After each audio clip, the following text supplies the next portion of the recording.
Trader qanday xatolarga yo'l qo'yadi? Eng ko'p qilinadigan xatolar qaysilar? Bugungi video bu shunchaki treyderlarning xato ro'yxati emas.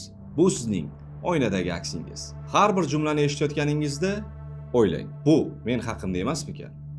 Biz bugun emotsiyalar haqida, risk management haqida, strategiya, intizom va eng asosiysi tez boyish degan yovuz afsona ekanligi haqida gaplashamiz.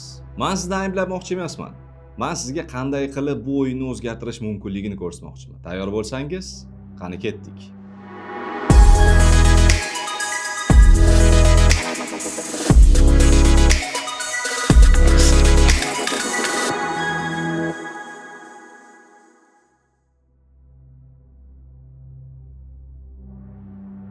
Tradingdagi eng og'riqli muammolar. Birinchisi, emotsiyalarni nazorat qila olmaslik. Qo'rquv, ochko'zlik, stress. Qo'rqib erta pozitsiyalarni yopish yoki ochko'zlik bilan ortiqcha xavf qilish ko'p zarar keltiradi. Keyingisi esa revenge trading. Yo'qotilgan pulni tezda qaytarishga urinib, yana yo'qotish. Bu hammada kuzatiladigan klassik xatolar. Ikkinchisi, riskni boshqara olmaslik. Hammasini bitta savdoga tikish. Stop losssiz savdo qilish va eng ko'p kuzatiladigan holat lot hajmini to'g'ri belgilamaslik. Bu esa treyderni yomon emotsiyalarga olib kelishiga sababchi bo'ladi. Uchinchisi, rejasiz va strategiyasiz savdo qilish. O'z boshimchalik bilan hissiyot asosida savdo qilish. Har doim strategiyani o'zgartirib, natijalarni ko'rishga ulgurmaslik. Bu ham treyderni yomon emotsiyalardan biri hisoblanadi. To'rtinchisi, over trading. Haddan tashqari ko'p savdo qilish. Har bir harakatga reaksiya qilish. Bu charchash, xatolik va yo'qotishlarga olib keladi. Beshinchisi, yaxshi risk reward nisbatini tushunmaslik.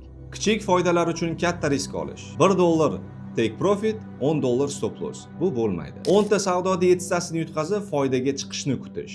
6. Psixologik tayyorgarlik yetishmasligi. Har bir yo'qotishdan so'ng tushkunlikka tushish. Yana pul solib, yana yo'qotish, yana pul solib, yana yo'qotishlar. O'ziga ishonch yo'qolish yoki haddan tashqari ishonib ketish. Hozir bozor 100% tepaga ketadi yoki pastga ketadi deb borini berib, bitimni, pulini yo'qotish. 7. Bozorni noto'g'ri tushunish. Trendga qarshi savdolar qilish, yangiliklarni e'tiborsiz qoldirish, faol bozor sharoitini noto'g'ri baholash.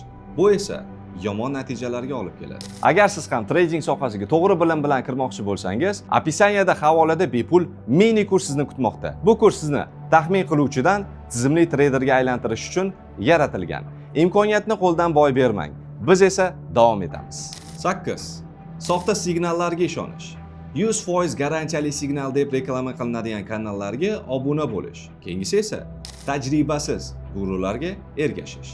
9. Tez boy bo'lish illyuziyasi. Bir oyda millioner bo'laman degan noto'g'ri motivatsiyalar bilan savdo qilish. Bu esa eng xavfli yondashuvlardan biri hisoblanadi. 10. Moliyaviy boshqaruv yo'qligi. Har kuni haftasi qancha risk qilayotganligi, umumiy balansda qanday holatda ekanligi haqida hech qanday nazorat yuritmaslik. Bu esa pullarni tez yo'qotishga olib keladi. 11. Bozorni ortiqcha tahlil qilish. Over analysis, paralysis, buy analysis.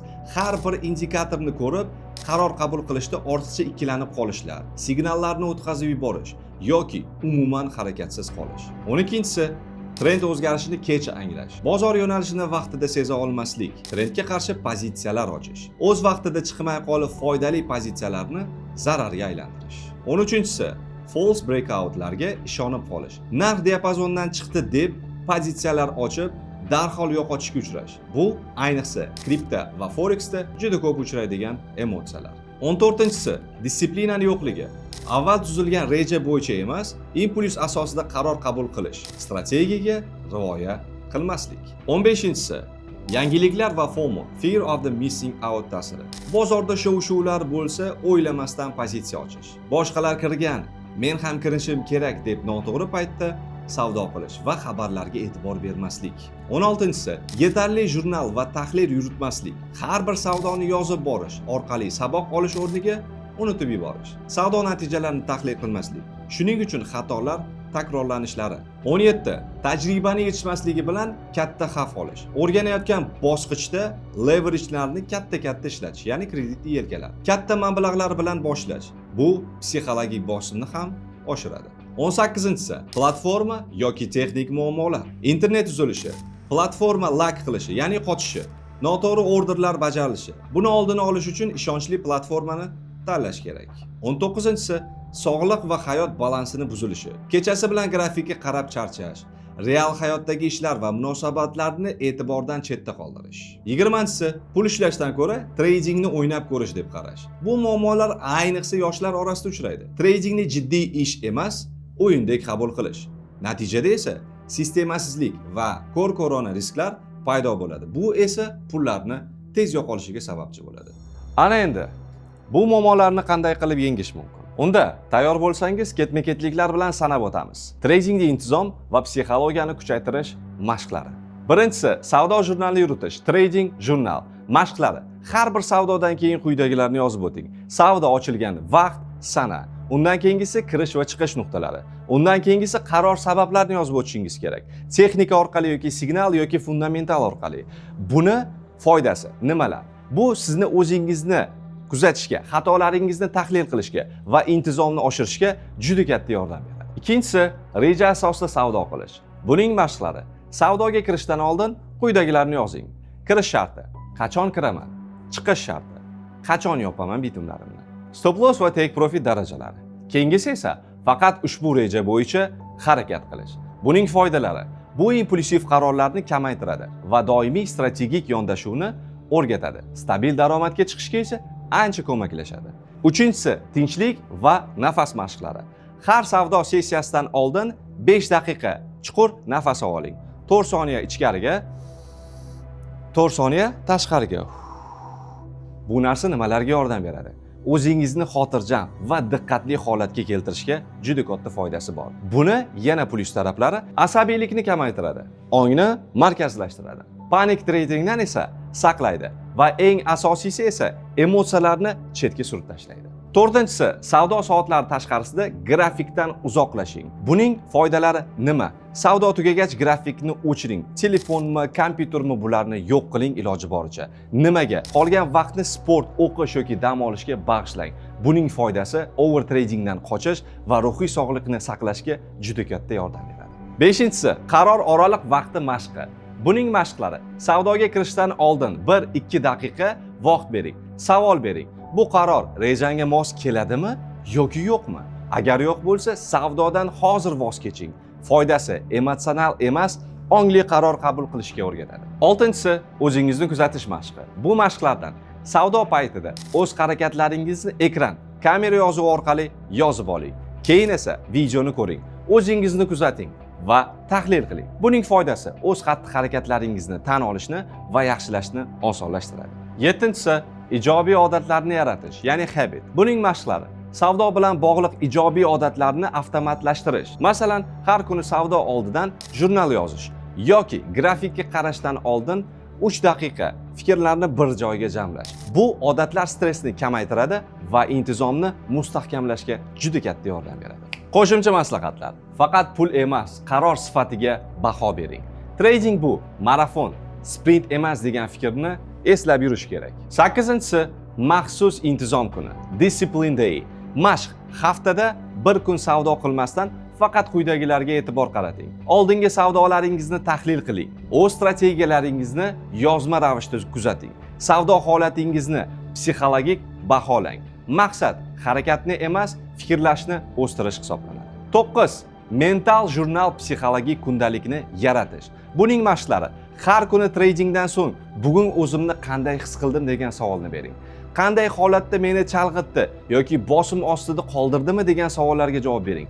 Nima meni intizomli qildi va aynan mana shu intizom menga yordam bo'ldimi? Buning foydasi esa bu sizning ruhiy rivojlanishingizni kuzatib borishga juda katta yordam beradi. 10-ga keladigan bo'lsak, bozor sening dushmaning emas. Buning mashqlari: har bir zararli savdodan keyin o'zingizga quyidagi savollarni bering. Men xato qildimmi yoki bozor shunchaki men kutganimga qarshi bordimi? Keyingisi esa o'zingizni jazolamang, balki bu narsalardan saboq oling.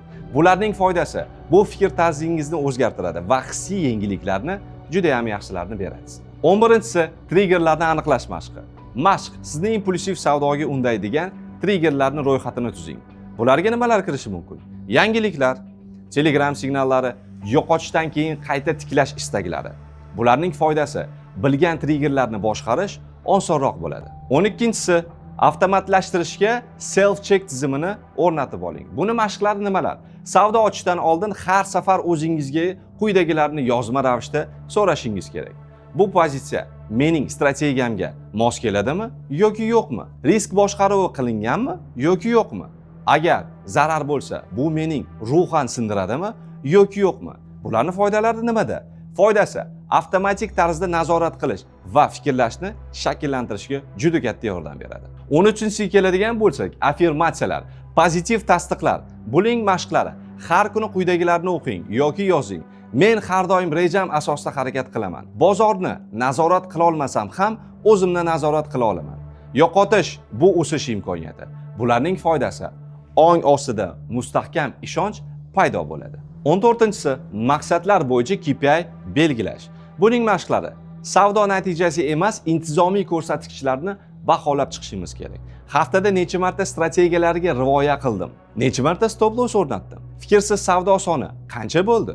Bularni yozib yurishning foydasi tradingdagi natija emas, sifat asosida baholash odatini yaratib beradi. Qisqacha aytganda, hozirgi o'rgangan bilimlarimizni real savdoda ishlatadigan bo'lsak, savdolarimiz ancha yengillashadi. Ya'ni nimalarga e'tibor berishimiz kerak? Birinchisi, mental holatga e'tibor qaratish, kundalik va triggerslar. Keyingisi, o'z-o'zini nazorat qilish savollar tizimi. Keyingisi esa dam olish va rejalashtirilgan tahlil kuni. Va keyingisi o'z ustida ishlash KPI'lari. Agar sizga ma'lumotlar ma'qul bo'lgan bo'lsa, YouTube kanalimizga obuna bo'ling va keyingi videolarimizda nima mavzu qiziq bo'layotgan bo'lsa, kommentariyaga izoh qoldiring. Sizlar bilan ko'rishguncha, chao.